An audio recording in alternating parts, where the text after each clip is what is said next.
Hello students, welcome back to the chapter. This is the new video of Warfare for Wealth.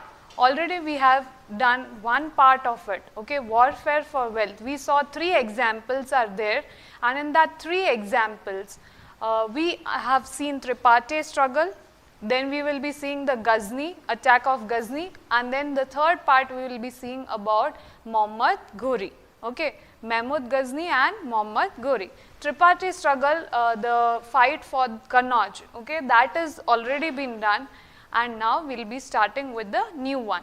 The new one is about the attack of Ghazni and Ghori. So here, this is the pic of Ghazni, Mahmud Ghazni, and this is the temple.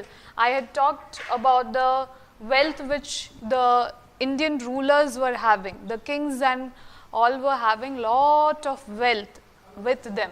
So when they were having this lot of wealth, okay, the people who were there, they used to come from abroad and they used to loot this wealth, okay.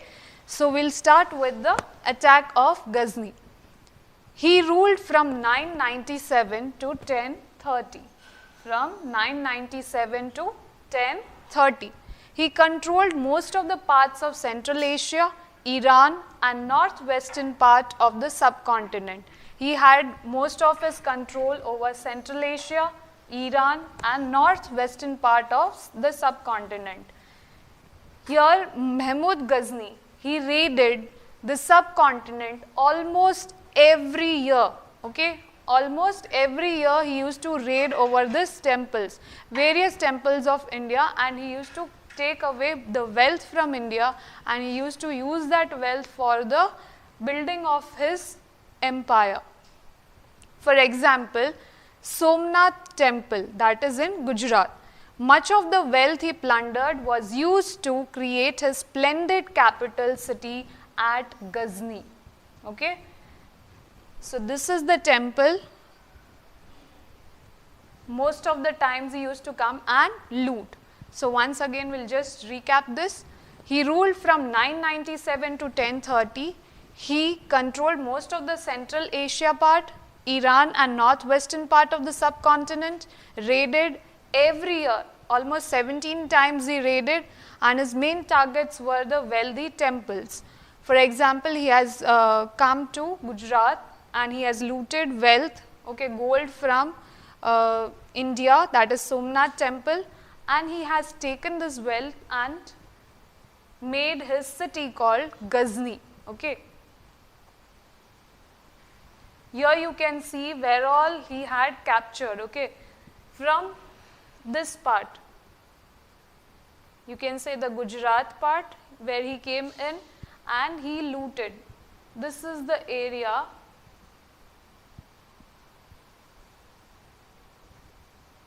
Okay.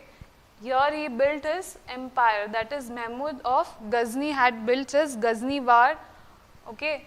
Here he came most of the time to Gujarat and he looted wealth from the Somnath temple, and then all the looted wealth he used to take back to his empire and he used to build. So he had expanded most of the part, you can see this green part he had extended.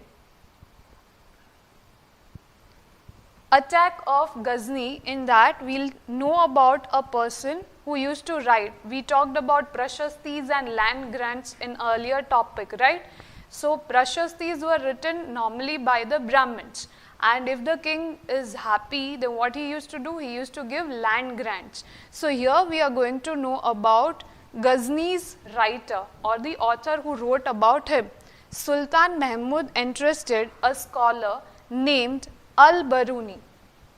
He had given Al-Baruni, he was a captive, he was being brought to his area, okay, and this person was a learned person and a scholar. So Al-Baruni, he had written most of the work, okay, about Mahmud Ghazni in detail. To write about his activities, information of subcontinent and people he conquered. Information of the subcontinent, activities which he was indulged in, activities talk about the subcontinent, importance of the subcontinent, and the people who conquered, okay. Whomever he fought, Mahmud Ghazni, whomever he fought, whomever he won or lost the battle, everything was described in a book, okay, which was written by Al-Biruni. This is the pic of Al-Biruni. He wrote a book. In which book the whole thing, description of everything was written? It was written in Kitab-ul-Hind, in Arabic language. In which language? In Arabic language. This book became an important source for the historians. That's how we come to know about the plunders which were taken by the king, okay. This Mahmud Ghazni, most of the times he came to India, and that's why he had looted most of the wealth, okay. So now let's see about the next topic. Other such rulers who are engaged in the warfare to acquire wealth were Chauhans, okay. Chauhans were mainly covering the Gujarat, the Rajasthan part of area, and they were also interested in expanding their empire. They ruled over the regions of Delhi and Ajmer. They had control over Delhi and Ajmer. Other such rulers who were engaged, there were lots of rulers. We had talked earlier also, Gurjar Pratihara, okay, then Rashtrakutas, Palas, they fought for one, okay. That is Kannauj place. Now the same thing, Chahamanas or the Chauhans, Prithviraj Chauhan, if you remember, earlier times they used to name it as Chahamanas. Nowadays we call them as Chauhans.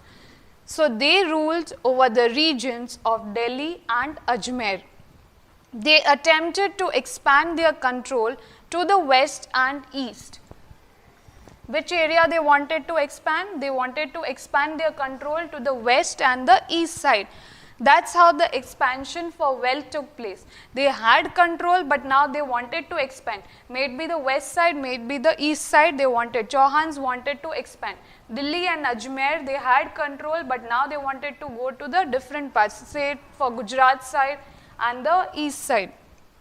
Opposed by the Chalukyas of Gujarat, okay, in Gujarat, the ruling king was Chalukyas and Gadwals of western UP, that is Uttar Pradesh. These people did not allow the Chauhans to enter, okay. They used to fight for their territory. They wanted to keep the territory in their control. The best known Chahamanas ruler was Prithviraj Chauhan. This can be asked for 1 mark question, children. You have to remember about Prithviraj Chauhan. Prithviraj Chauhan was a Chauhan, okay, you have to remember. For 1 mark they can ask. Attack of Ghazni, okay, and Muhammad Ghori. Now we talked about tripartite struggle, okay, how tripartite struggle was an important warfare for wealth, and Ghazni came in India. 17 times he had fought, okay, 17 times he came, and in 17 times, okay, he looted most of the wealth from the temples and he made his Ghazni Ward, okay, where he is staying in his empire, Afghanistan. So this is the 2 struggles which took place. Now the third one is Muhammad Ghori. Muhammad Ghori, he came to India. He came to India not just to loot, but he wanted to establish his empire in India. In the first case, what we saw, that he looted all the wealth and he took back to his kingdom. But in this case, in Muhammad Ghori's case, he wanted to establish his empire in India. Now just see, you are having here the pic of 2 people. One is Prithviraj Chauhan III and Muhammad Ghori.